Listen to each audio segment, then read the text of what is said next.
Hello and welcome. I have missed you all, and I am happy that you are here.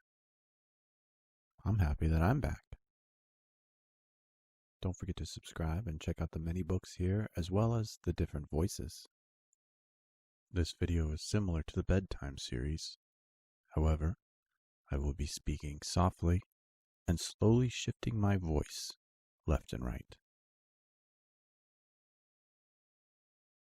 This book is The Pirates Who Don't Do Anything, written by Doug Peterson. Somewhere in the 17th century, arg, pirates poured onto the mighty ship, the Steadfast. There were pirates here, pirates there, pirates everywhere.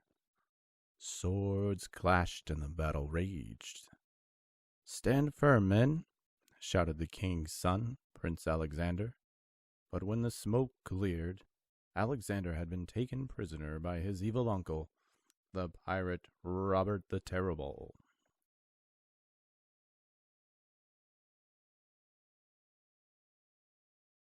Hiding below on the ship, Princess Eloise pulled out a strange metal device called the Help Seeker. Her father, the king, told Eloise to use this device whenever she was in deep trouble. That time had come. "We need heroes," she cried to her butler, Willery. Then Eloise launched the Help Seeker on its way. Meanwhile, sometime last week, 3 cabin boys waited on tables at the Pieces of 8 restaurant, while actors put on a swashbuckling pirate show.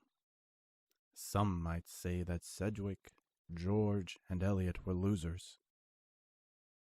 Sedgwick was lazy, George wasn't much of a leader, and Elliot was scared of everything. Spiders, the dark, wicker furniture.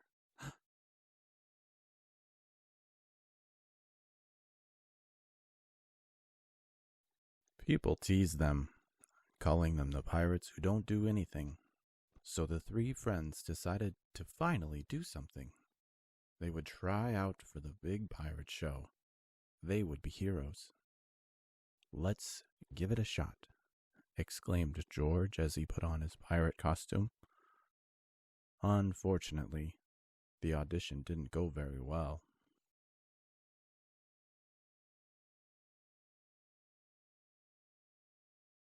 Instead of becoming swashbuckling pirates in the show, Elliot, Sedgwick, and George lost their jobs. "Guys like us will never be more than cabin boys," said George. "Something will turn up," said Elliot brightly. Clunk. Just then, a strange metal ball fell off the back of a passing garbage truck and landed right in front of them. Suddenly, the ball began beeping, and a red button started flashing. "It's a bomb," yelled Sedgwick. "Chuck it in the river." Instead, Elliot pushed the red button. Jumping jellyfish. The next second, a large wooden rowboat came crashing down from the sky. It landed with a bang right in front of them.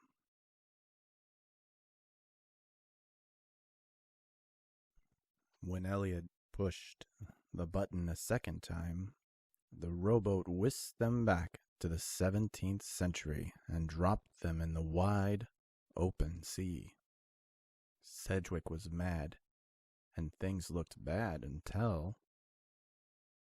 "Ship ahoy!" George yelled. He had spotted Eloise's ship in the distance. The pirates began to row as fast as they could.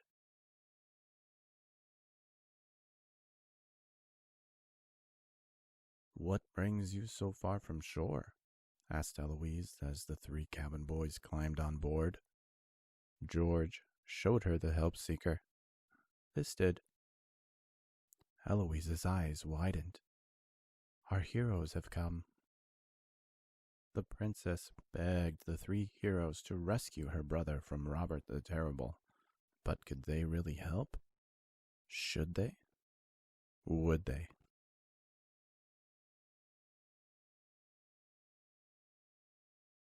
This is our chance to finally be heroes, said Elliot. So the pirates who don't do anything chose to do the hardest thing. They set sail with Eloise in search of Robert the Terrible's hideout.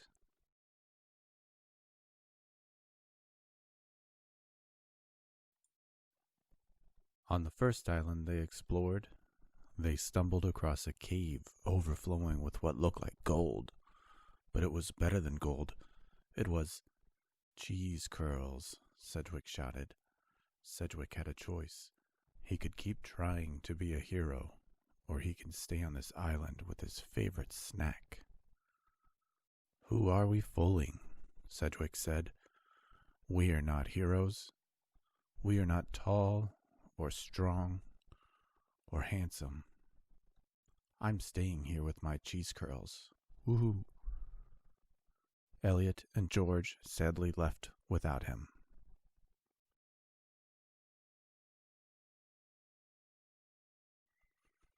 Then Sedgwick made a terrible discovery. Those cheese curls were alive. The munchy monsters swarmed all over Sedgwick like angry, cheese-flavored ants.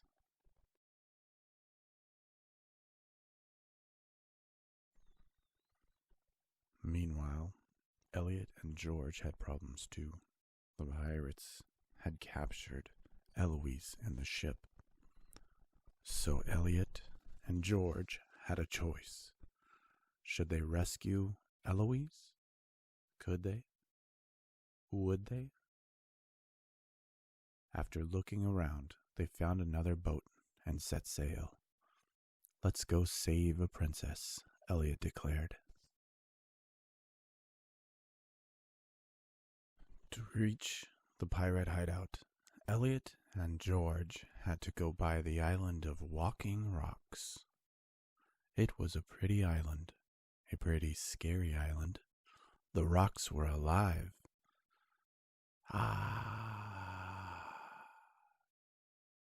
You would probably scream too if you were being chased by rock monsters big enough to crush a minivan. Who saved the day but Sedgwick? He swam the whole way to the island of Walking Rocks, still being chased by wild cheese curls. When the rock monsters saw this, they started to giggle.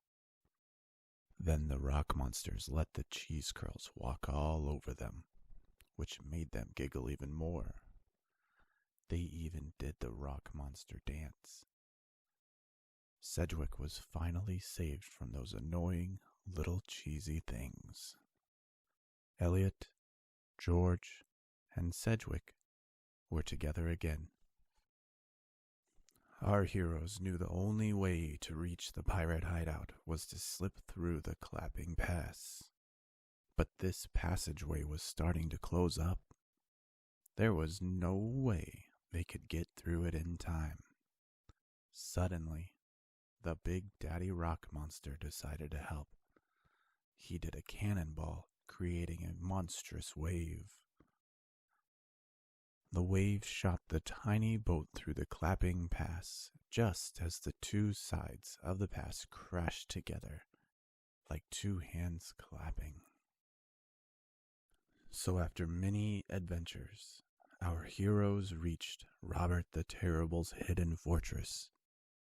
That's where Alexander, Eloise, and Willery were being kept under lock and key. What now? Asked Elliot. I've got an idea, said Sedgwick. He figured he could use his remote control car to lift the prison keys from the dozing guard. So, as the guard snored, our heroes unlocked the dungeon door. Yo ho ho! They were free. But not for long. Arg! Robert the Terrible barged into the prison, larger than life. Pulling out his cutlass, he held Alexander and Eloise at sword point. The three heroes felt like zeros again, complete losers. But that's when George spotted the rope holding up a light. "Even cabin boys can do what's right," George shouted. Then he hurled his sword at the rope, cutting it cleanly. The large light came swinging down toward Robert the Terrible. As Robert ducked, he dropped his sword. Alexander and Eloise saw their chance to escape. George pushed the button on the help seeker, and another rowboat instantly dropped in front of them. "Get in," George hollered. They sailed down a spiral staircase while Robert bellowed in anger. His prisoners were getting away, but they weren't safe yet. Outside the fortress, Robert's ship had them trapped. The buccaneers aimed their cannons at the little boat. Suddenly, the mountains shook, and the clapping pass split wide open. The king's magnificent ship sailed into view. "Father," Eloise shouted. The king had come to save the day, and Robert the Terrible had a terrible, sinking feeling. With the battle won, the king proudly gave medals to Hero Elliot, Hero Sedgwick, and Hero George for saving his children.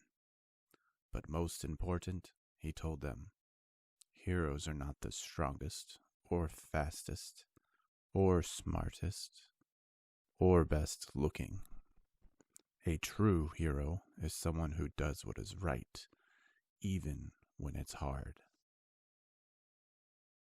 So let's not call them the pirates who don't do anything, or the pirates who are afraid of everything, or the pirates who know nothing.